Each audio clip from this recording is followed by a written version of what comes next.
Hey, good afternoon or morning, I guess, whatever time you're watching this. We are going to go ahead and start off with topic two information today in U.S. government.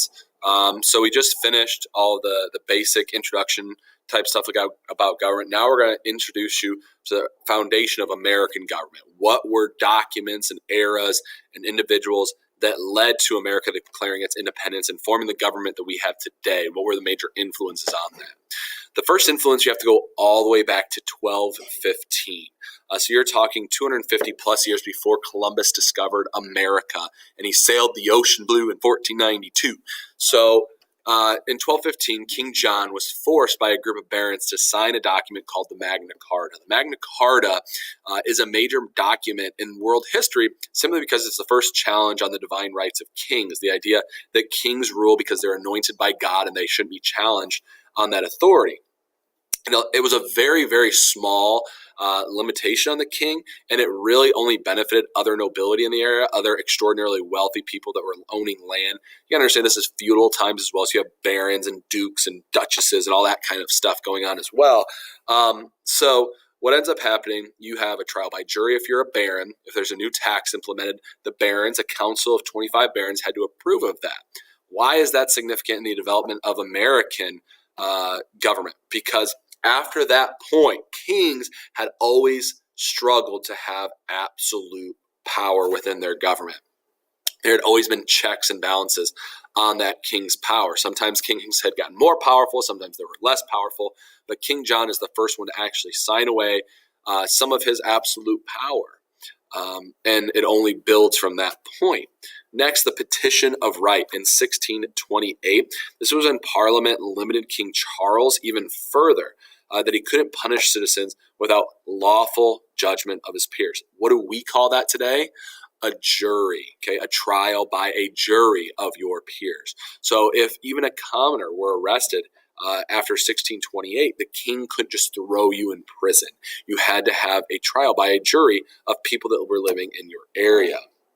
So this was a major limit on the king's ability to be the judicial branch. They could be the executive branch, and the king still had major abilities as far as commanding the military and things like that, but he wasn't going to be the judicial branch. Essentially, you're creating an independent judicial branch and a separation of powers from the king at that point, which we value in our government, separating powers. You have a parliament, you have a separate judicial branch, and now your king is your executive branch, essentially.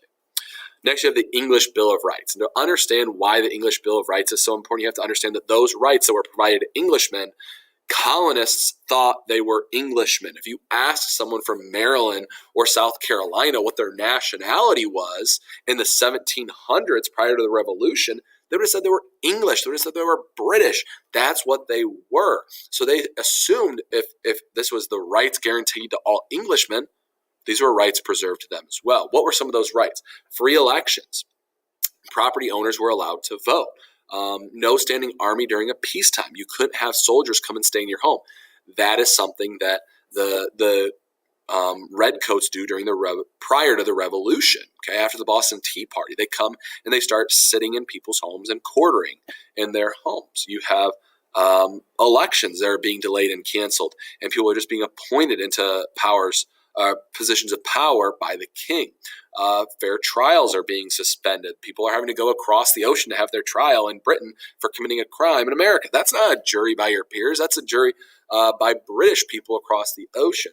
Rights against cruel and unusual punishment. The king can't just murder people. And also freedom of excessive bail. So all of those rights that were preserved in 1689, okay, so 100 years before we wrote our Constitution, were guaranteed to all Englishmen. And we assumed that those would also be extended to us. So, continue to move forward. Period of salutary neglect. This is a period in our history where the British basically left the colonies alone. They paid whatever they paid for the profits to be made. Those raw materials, especially from the southern colonies, were making a lot of money. People were making money off the New England colonies and the middle colonies for food and whaling and fur trapping and all of those types of things. So what you see is the crown and parliament leave colonies alone. they're making money for us. They're fine. We don't need to deal with them. Then the French and Indian War breaks out, okay, in 1754, and it's fought through 1763. And the British, we are their colonies. We are their responsibility to protect. One of the purposes of a government is to, establish, peace, right? So they had to come over and bring their military. And nothing's changed from 2018 to back then. Guess what? Wars are really, really expensive. So the British spend, in today's money, billions of dollars protecting us from, guess who? The French and the Indians, okay, who are trying to fight to take back a lot of land from the colonies and give it back to the Native Americans. This is also being fought in Europe at the same time between the French and the British, called the 7 Years' War. In Europe, it's the French and Indian War here in the Americas. So they fight, they defend us, they win the war.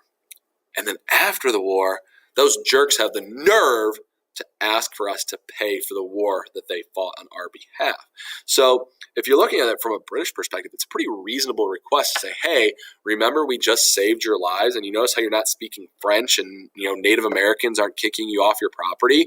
Oh, right, that's because we did that for you. Now you got to pay us for that protection. But Americans had this independence. They had never had to do these things. So all of a sudden, you have a series of colonial policies from the British that limit their freedoms. First, writs of assistance. Writs of assistance are search warrants that essentially allow British law enforcement agents to search whatever they want.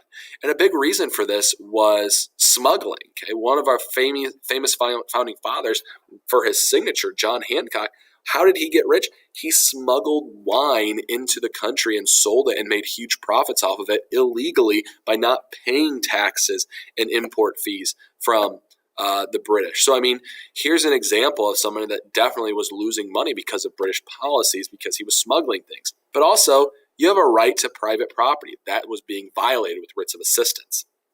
Proclamation of 1763 said you couldn't move past the Appalachian Mountains. That's a major limitation on individuals being able to move and buy new property. So all of a sudden, people coming over to buy property, they can't expand past the Appalachian Mountains and buy that property. The Sugar Act, the Stamp Act, these are taxes. Sugar Act, obviously, you're taxing tea imported to America, and sugar is a huge part of people's diet during this time, especially if you're drinking tea, you might add sugar to it. Stamp Act is a literal stamp that you would put on paper products, and if the stamp was on the newspaper or the playing cards or whatever legal document you have that's on paper, you would have to pay an additional tax for that. The Townshend Act taxed glass, lead, paint, wide variety of different products. The Tea Act, obviously, manipulates the price of tea and grants a monopoly on the sale of tea to the British East India Trading Company. A monopoly meaning that one business had the right to sell tea. So if they're the only ones that can sell tea, the price inherently is going to increase.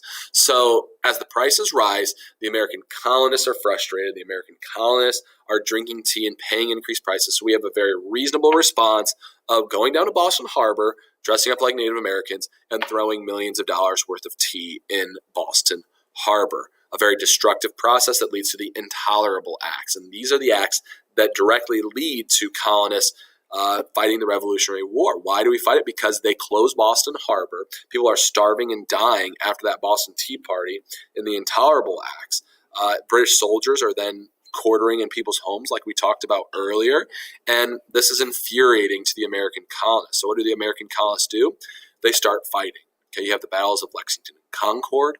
A year later, you have the Declaration of Independence. And now we've officially started our revolution against the British.